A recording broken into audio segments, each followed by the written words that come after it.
कस्तो स्वास्थ्य समस्या हो प्यारालाइसिस। दिमागमा रगत पुर्याउने नसा बन्द भएर सृजित हुने समस्यालाई प्यारालाइसिस भनिन्छ। शरीरको सबै अङ्ग नियन्त्रण गर्ने भनेकै दिमागले हो। सोच्ने, बोल्ने, हातखुट्टा चलाउने, मुटुको धड्कन, श्वास फेर्ने सबै केन्द्र दिमागमा हुन्छ। यसलाई जीवित बनाएर राख्न रक्त सञ्चार भएर सबै केन्द्रमा पुग्न आवश्यक छ।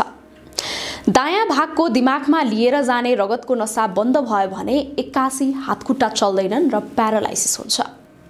बोल्न सकिँदैन, आँखा धमिलो देखिन्छ, मुख बाङ्गो हुने समस्या सृजित हुन्छ। यसलाई नै सामान्य भाषामा प्यारालाइसिस भन्ने गरिन्छ। अब कुरा गरौँ प्यारालाइसिस कस्ता व्यक्तिहरूलाई र किन हुन्छ।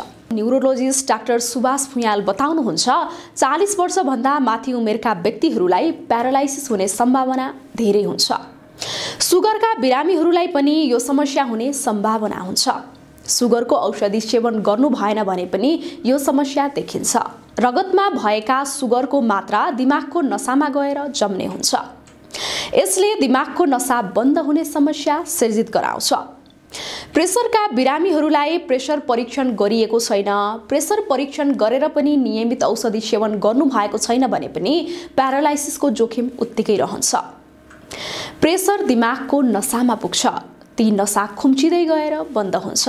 यसले प्यारालाइसिस गराउँछ।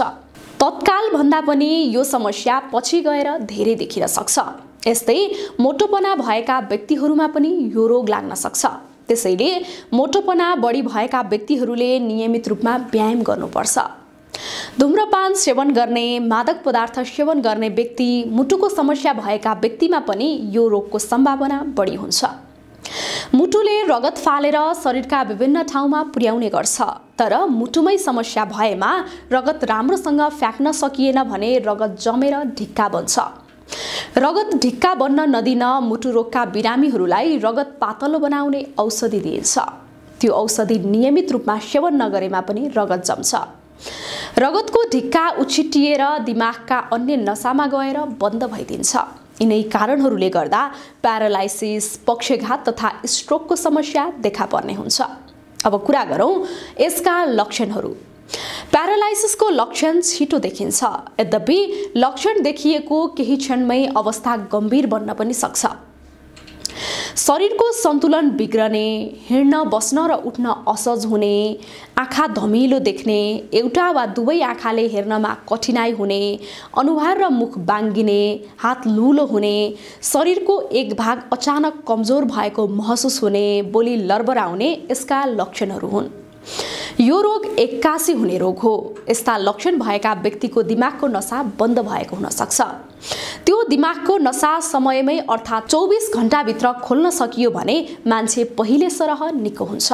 त्यही भएर यस्तो समस्यामा समय एकदमै महत्त्वपूर्ण हुन्छ।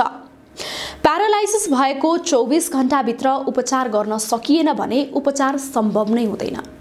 एकपटक प्यारालाइसिस भएको व्यक्तिलाई सामान्य व्यक्तिको तुलनामा पुनः प्यारालाइसिस हुन सक्ने सम्भावना बढी नै हुन्छ। त्यस्ता व्यक्तिहरूले नियमित औषधि सेवन गर्ने, नियमित स्वास्थ्य परीक्षणहरू गराउने गरिरहनुपर्छ। यस्ता समस्याको पहिचान गर्ने र उपचार गर्ने प्रविधि नै न्युरो इन्टरभेन्सन हो। टाउको नखोलिकन खुट्टाको नसाबाट सानो तार प्रवेश गराएर समस्या देखिएको भागसम्म पुर्याएर यो प्रविधि मार्फत उपचार गर्न सकिन्छ।